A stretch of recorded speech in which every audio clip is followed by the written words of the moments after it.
you're going into an environment that's completely unforgiving. The temperatures that we're seeing on the spacecraft have not been seen by any other spacecraft ever before. The scariest thing about the sun is the unknown. We see it every day, but we see it from 93 million miles away. This first perihelion we're going into, we have very minimal contact. All we can get is a tone. I'm going to be waiting on the edge of my seat for those beacon tones. The sun-facing side will be exposed in excess of 2,500 degrees Fahrenheit. We're going to go closer to the sun than any other spacecraft's gone before. We're not going to do that once. We're not going to do it twice. We're going to do that 24 times. And that is terrifying. We really don't know what we're going to find until we get there. In 1958, Gene Parker had an idea that the area around the sun would behave in a certain way.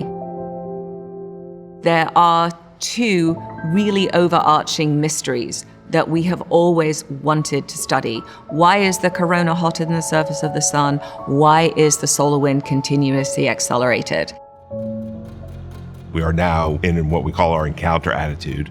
The TPS is pointed at the sun, and we will not leave that attitude until we get back around the backside of the sun. So we keep the thermal shield between the spacecraft body and the sun. We have designed the spacecraft to be able to do the right thing no matter what it sees. You can't do Parker Solar Probe unless you're willing to build an autonomous spacecraft that can take care of itself. You can't build Parker Solar Probe unless you can build a shield that can withstand the thermal environment.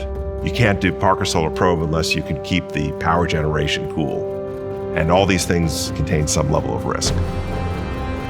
The sun is a wideband radio source, so any spacecraft is either in front of the sun, behind the sun, or near the sun.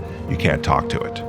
Parker Solar Probe is designed to transmit 4 different beacon tones. Beacon tone A is a good tone. The fault management system is reporting that all systems are nominal. The other 3 tones mean that some type of fault has occurred on board. We will be mostly out of contact with the spacecraft through encounter, so the only thing we will have is those beacon tones. We will be all waiting for the call.